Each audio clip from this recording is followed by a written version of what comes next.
And this is just an old road that I haven't seen anyone on in hours.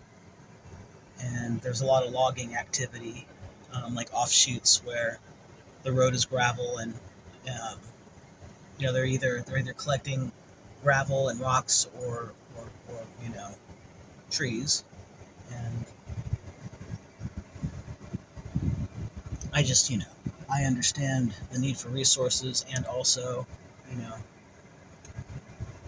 it's not just us on this planet, and we're gonna destroy our own home in the name of some bullshit man-made concepts like capitalism.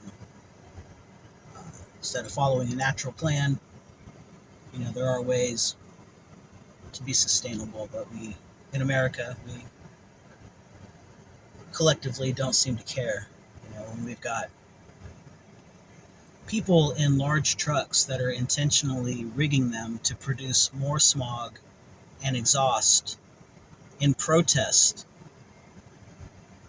of environmental care, and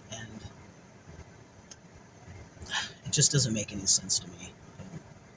Anyway, the woods. I am in the woods, and this is why I'm in the woods, is because I like to be alone with my dog in nature, and